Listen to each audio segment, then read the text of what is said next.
Comment ça s'est passé pour toi sur Parcoursup?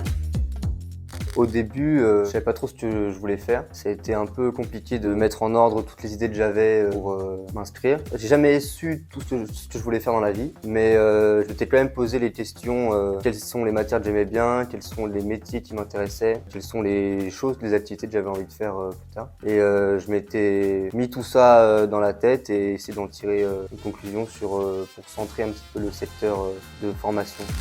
Est-ce que tu as rencontré des difficultés? Déjà, je me suis renseigné sur ce qu'il fallait avoir comme document et tout ça sur Parcoursup. Et il y avait le numéro INE et je l'avais paumé. Et donc au début, j'avais un peu stressé et tout, mais après, j'étais juste allé voir mon CPE de mon lycée et ils me l'ont donné, c'était carré. Est-ce que c'est grave si au moment de t'inscrire sur Parcoursup, tu sais toujours pas ce que tu veux faire plus tard?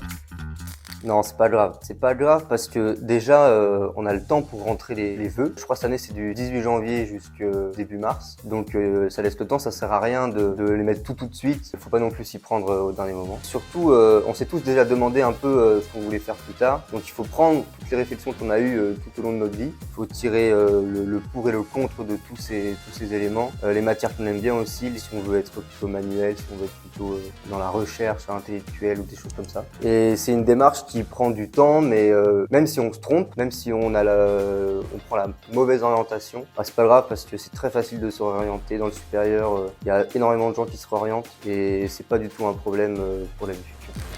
Quand tu étais perdu, est-ce que tu as demandé de l'aide? Bah, clairement, je pouvais pas régler ce problème tout seul.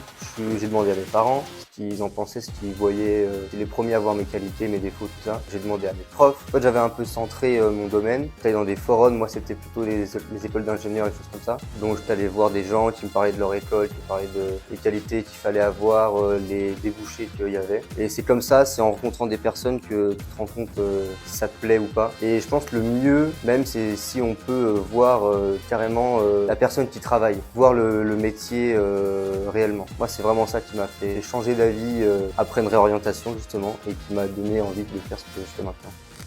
Toi aussi, tu te poses plein de questions ou tu es perdu sur Parcoursup, alors rejoins notre serveur Discord, le lien est dans notre bio.